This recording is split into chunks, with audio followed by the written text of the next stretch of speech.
Shalom Bapak Ibu, Saudara-saudara dan anak-anakku sekalian. Bersama umat Kristen di seluruh dunia, pada hari Minggu tanggal 4 Oktober tahun 2020 nanti, kita akan sama-sama mengikuti perjamuan kudus sedunia. Pada hari itu sekaligus kita akan memperingati Hari Pekabaran Injil di Indonesia, serta pembukaan Bulan Keluarga tahun 2020. Agar kita dilayakkan untuk ambil bagian dalam pelayanan sakramen perjamuan kudus sedunia, mari kita siapkan hati kita dengan mengadakan pengujian diri. Dan sebelum kita melakukan pengujian diri, mari kita bersama-sama menundukkan diri di hadapan Tuhan, kita berdoa. Segala puji dan syukur kami naikkan padamu ya Tuhan, atas kasih dan penyertaan-Mu, sehingga kami sungguh-sungguh merasakan lawatan Tuhan. Tuhan, pada saat ini, bersama dengan orang-orang yang kami kasihi, dengan keluarga yang sungguh-sungguh mengasihi Tuhan, kami menundukkan diri di hadapan Tuhan, mohon pertolongan Tuhan dan perkenan Tuhan. Karena sebentar lagi Tuhan mengundang kami semua untuk ambil bagian dalam pelayanan sakramen perjamuan kudus yang mendatangkan keselamatan bagi kami. Kuasai hati dan pikiran kami, beri hikmat kepada kami semua, sehingga kami sungguh-sungguh menghayati pengorbanan Tuhan Yesus yang telah mengorbankan diri untuk menyelamatkan manusia dari belenggu dosa. Dan biar Engkau sendiri berfirman pada kami semua ya Tuhan, sehingga firman Tuhan yang kami dengarkan pada saat ini benar-benar menambah pemahaman kami akan misteri sakramen perjamuan kudus yang mendatangkan keselamatan itu. Hamba-Mu yang Tuhan perkenankan untuk menyampaikan kebenaran firman-Mu ini, kuasai dia dengan kuasa Roh Kudus-Mu, sehingga apapun yang ia sampaikan hanyalah seturut dengan kehendak Tuhan saja. Berfirmanlah ya Tuhan, karena kami telah siap untuk mendengar dan melakukannya. Di dalam nama Tuhan kami Yesus Kristus, Tuhan dan Juru Selamat kami yang hidup, kami senantiasa berdoa dan mengucap syukur. Amin.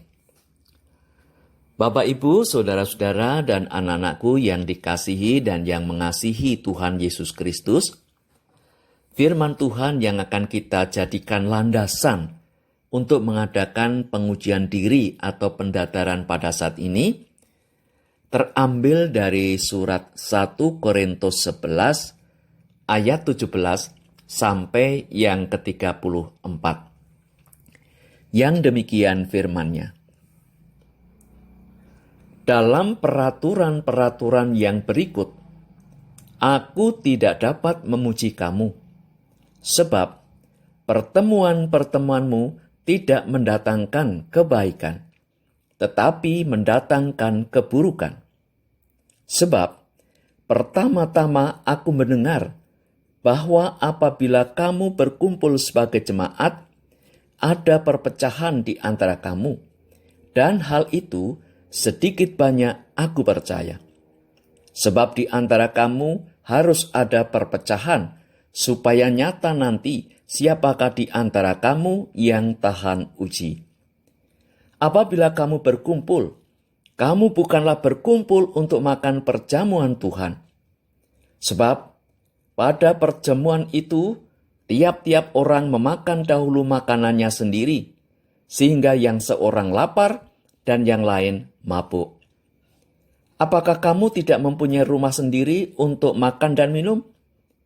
Atau maukah kamu menghinakan jemaat Allah dan memalukan orang-orang yang tidak mempunyai apa-apa? Apakah yang kukatakan kepada kamu? Memuji kamu? Dalam hal ini aku tidak memuji.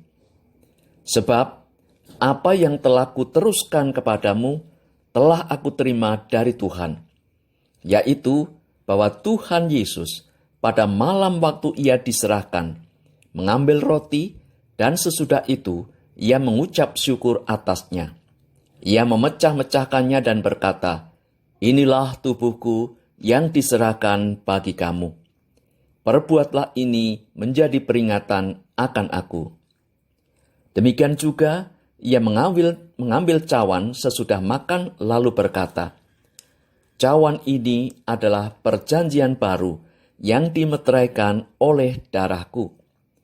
Perbuatlah ini setiap kali kamu meminumnya menjadi peringatan akan aku.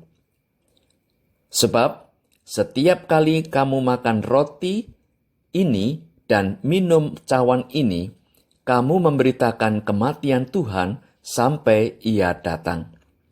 Jadi, barang siapa dengan cara yang tidak layak makan roti atau minum cawan Tuhan, ia berdosa terhadap tubuh dan darah Tuhan. Karena itu, hendaklah tiap-tiap orang menguji dirinya sendiri, dan baru sesudah itu ia makan roti dan minum dari cawan itu. Karena barang siapa makan dan minum tanpa mengakui tubuh Tuhan, ia mendatangkan hukuman atas dirinya. Sebab itu, banyak di antara kamu yang lemah dan sakit, dan tidak sedikit yang meninggal." Kalau kita menguji diri kita sendiri, hukuman tidak menimpa kita. Tetapi kalau kita menerima hukuman dari Tuhan, kita dididik supaya kita tidak akan dihukum bersama-sama dengan dunia. Karena itu, saudara-saudaraku, jika kamu berkumpul untuk makan, nantikanlah olehmu seorang akan yang lain. Kalau ada orang yang lapar, baiklah ia makan dahulu di rumahnya, supaya jangan kamu berkumpul untuk dihukum.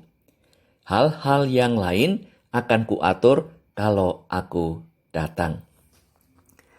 Demikianlah firman Tuhan. Yang berbahagia adalah setiap orang yang mendengarkan firman Tuhan, direnungkan siang dan malam, dan dilakukan dalam hidup sehari-hari.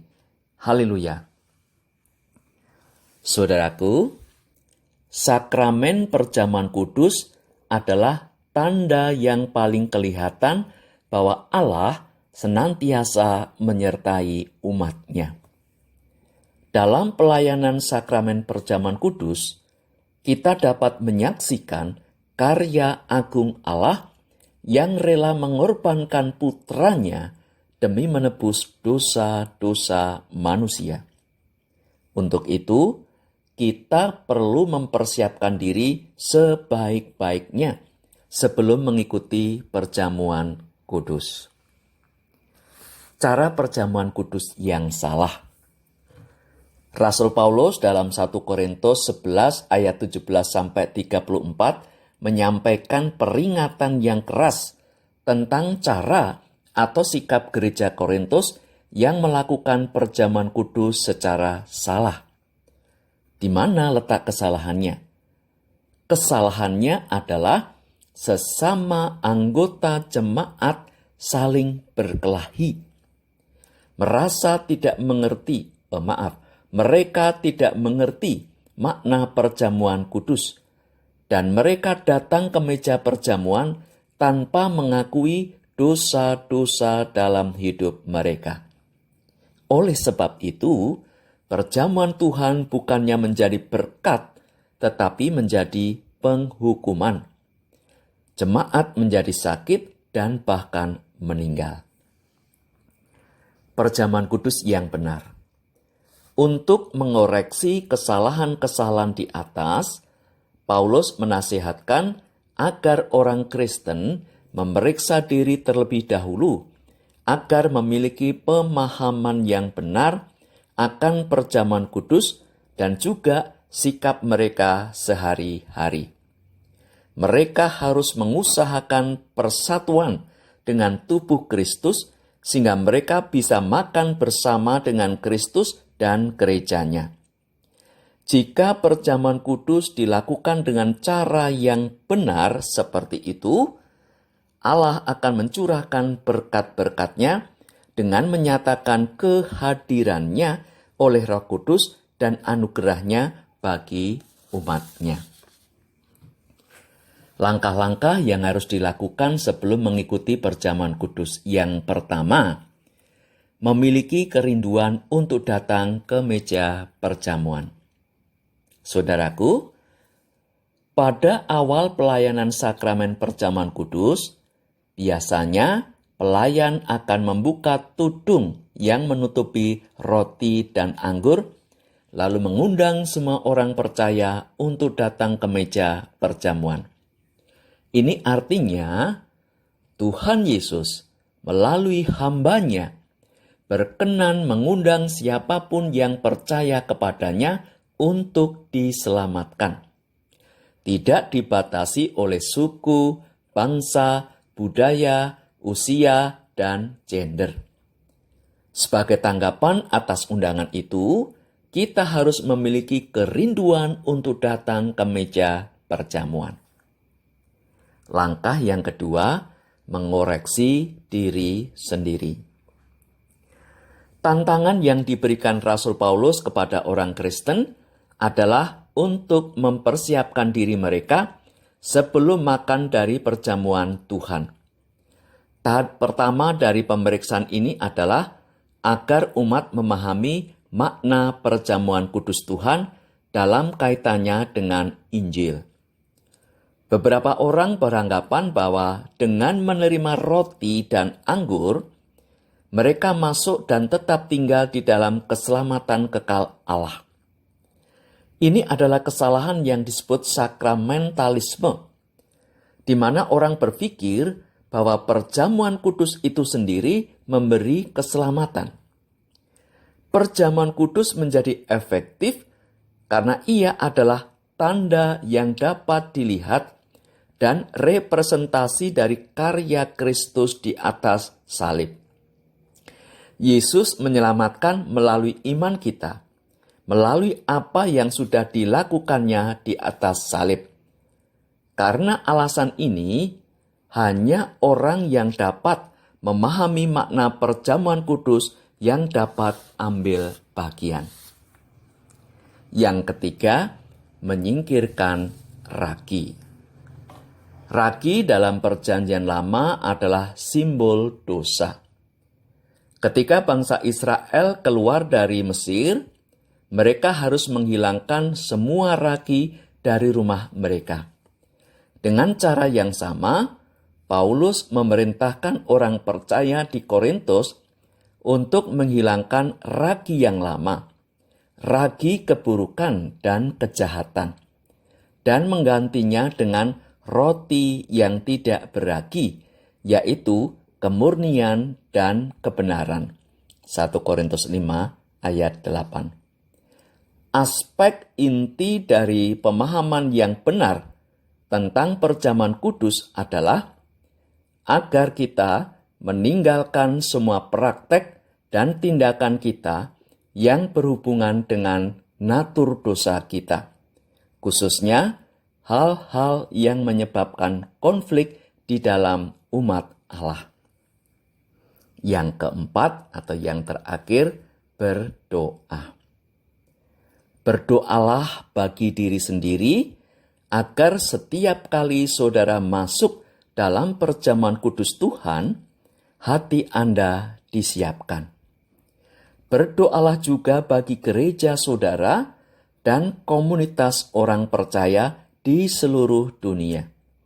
Sehingga sebagai umat percaya, kita bersatu untuk membuang semua ragi dan bertumbuh dalam kasih sejati satu sama lain, sebagaimana yang telah diperintahkan Tuhan Yesus Kristus kepada kita dalam Yohanes 13 ayat 34 sampai dengan yang ke-35. Demikianlah renungan yang boleh kita dengarkan hari ini. Kiranya kita mampu melakukan pengujian diri dengan sebaik-baiknya. Tuhan Yesus memberkati. Amin.